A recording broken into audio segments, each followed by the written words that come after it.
You know, it would have been a whole lot easier, folks, to go out and just hire a consulting firm to go out and tell us what we were going to tell them to tell us.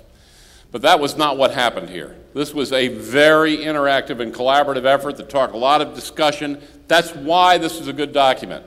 And it's delivered to you on the web because it is going to be an up-to-date document. We are getting ready to do a major data dump at the end of January, which will update a number of the data points, so that we will always be bringing to you the most up-to-date information available on where Mississippi is. When we did the last blueprint in 2004, the project was done, it went on a shelf, we pulled it down, we'd look at it, but the problem is you couldn't interact with it. Well, this document, thanks to really the genius of Scott Waller of our team, now has the ability, you can go online and you can click on any link and go directly to the research that backs it up. So you say, well, let me see what this research is. Let me see what are these people saying about Mississippi. You get a capsulized version right there, boom. You can go right directly to the research. We'll keep those links fresh. We will keep the data fresh. This will become a document that you can use in business, you can use in your personal lives, you can use in encouraging your children to stay in Mississippi because it's very readable. You don't have to navigate around it. Every page is its own web page. You don't have to scroll. You don't have to hunt. You don't have to peck. It's right there. And you just keep clicking a button and keep moving forward, and you can go back to the table of contents. It is fully interactive. Let's go to the next slide. Let's talk about blueprint states. One of the things that Mississippi Blueprint does is it compares us to our market. If you want to be a leader, if you want to go sell your product, if you're a manufacturer and you're looking to distribute a product, what do you want? You want to dominate your market. So what difference does it make where we stand in an area that's not our market? Some of you know, I'm from Delaware, a state that what? Only has 3 counties, only 2 at high tide, right? I think you're finally getting it. I get a royalty every time I say that. But why would I want to compare Mississippi to Delaware? We don't compete with Delaware. These are the states we compete with. And I will tell you, you'll see today when I show you some data, we compete very favorably with these states. Let me let you in on a little secret. When it comes to some of these negative measures, in some cases we are dead last. We are. But guess what? The difference between dead last and next to last and third from last and fifth from last is incremental. We do not own the franchise on failure, ladies and gentlemen. For Pete's sake, let's stop selling it. We've got to stop selling it. When you look at this market, we compete very favorably, and we need to get off that bottom position on the negatives, and we need to make sure we're moving ahead on some of the positives, and you'll see some of them today. These are the states we compete with, and this is based on interviews with economic developers in our region. It's basically the South, and you lop off Virginia and West Virginia, but you add in Texas and Oklahoma. Let's go to the next slide. Here's one of the examples. Okay, if you look at our GDP, what we contribute in GDP, you'll see that the top tier is green. You know, that's where we'd like to be in our blueprint states. You know, the middle tier is a good tier to be in, and we are at the top of the middle tier, and we want to stay out of the bottom tier. Look who's last. Georgia. Who would have believed that? But when you look at the data, there you go. You get an example and you see where we are. Okay, likewise, when you're looking at personal income, take a look at where we are. You'll see, where are we? We're in that top tier. Now, in the report, you'll see slide after slide after slide that shows you this kind of data in this quick, easy way. And if you want to read the study and get into the weeds, you click on the link and you go right to it. That's the way the pages look on Blueprint. You're not going to have to read through a lot of data that you can't quite figure out. We're trying to boil this down so that you have information. Next slide. If you take a look at where we are, and a lot of hard work relative to this, relative to our, which one is that? It's tort rules. If you look at tort rules, this is something that everybody worked very hard on. Everyone in this room has a stake in this. And where are we? We are now number 3 in having the most effective tort rules in our blueprint states. okay? It didn't happen by accident. It happened with a lot of people working very hard, and look where we stand. And this is by the Pacific Research Foundation, a very respected organization that's been doing this kind of analysis for many years. And let me tell you, that's as a result of hard work. And then, of course, something I've talked about many times, our highways, number 5 among our blueprint states, number 16 nationally. But take a look at those states that are around us. Guess what it really means? And this is how you've got to sell things. Mississippi is number 1 in the Mid-South in highway performance. Number 1 when you look at Mid-South states. Number 5 when you're talking about our entire blueprint network. Ladies and gentlemen, this is what we have to do. We've got to look at this kind of data and stop selling the franchise on failure and recognizing that this is where we are positioned vis-a-vis our competitor states. Let's go to the next slide. We do have 9 goals and we have 36 recommendations. Now, one of the reasons we released this back on October 13th and then went out and visited in another 12 communities, actually 13 communities and a total of 15 different meetings, and let people vote electronically, was also to get their feedback on these recommendations. We also wanted an opportunity to talk to the incoming legislature. We wanted to hear their thoughts of what we ought to add.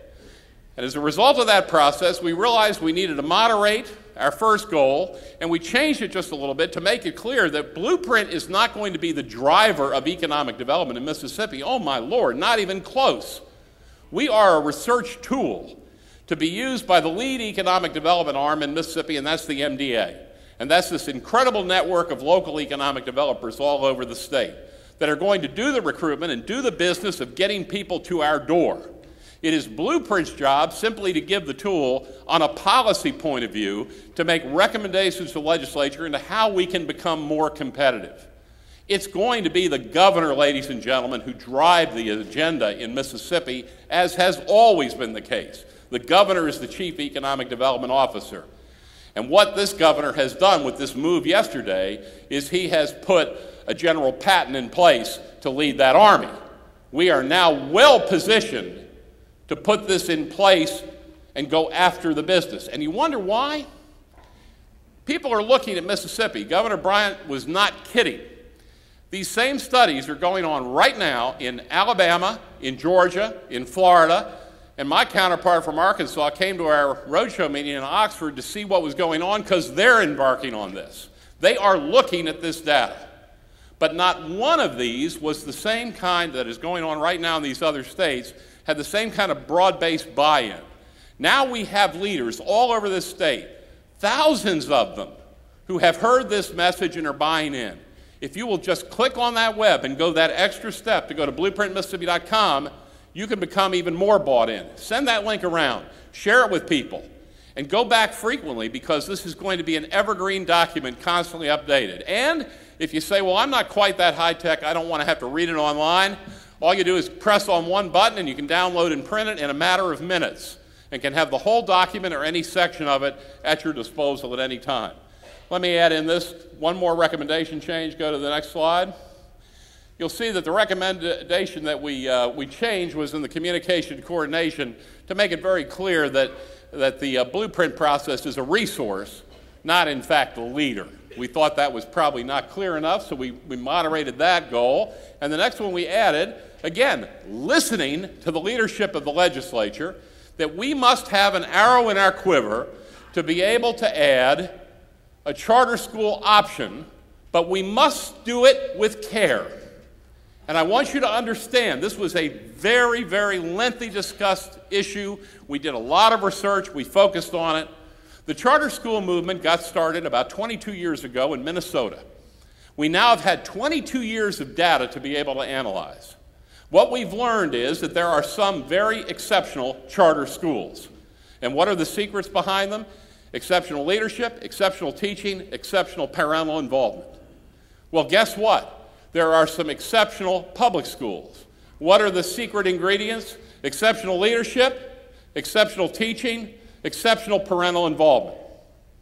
So anybody who thinks that, oh, well, we'll just pass charter school legislation and we'll just solve our problem, you are kidding yourself.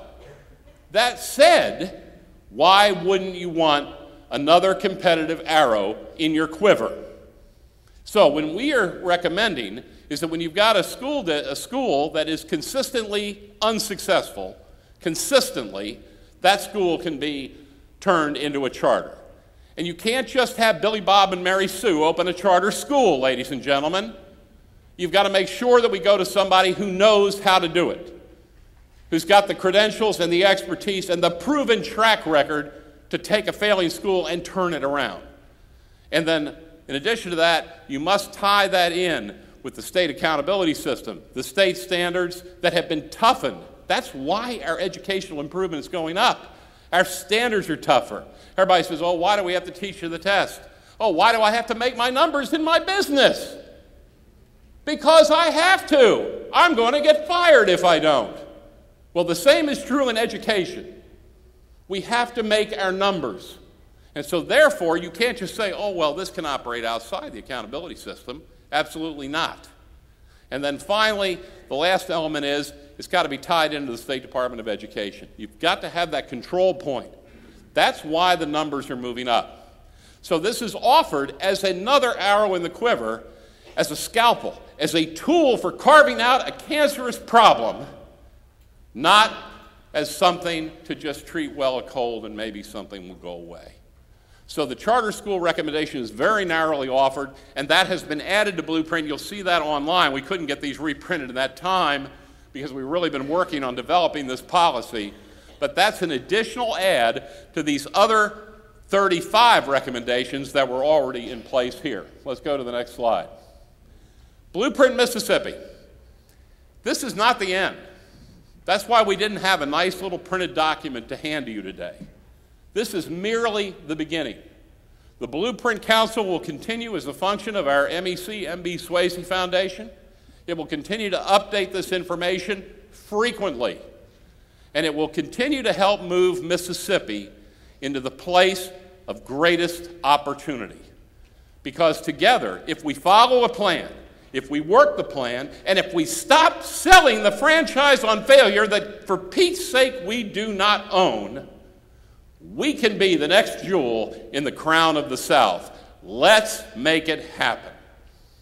Help us by going to Blueprint, get involved, interactively with us. There's all kinds of ways to communicate. And when you read it and you say, well, why didn't they say this? Why didn't they add this? I think this data point's wrong. Tell us. We'll fix it. We'll improve it.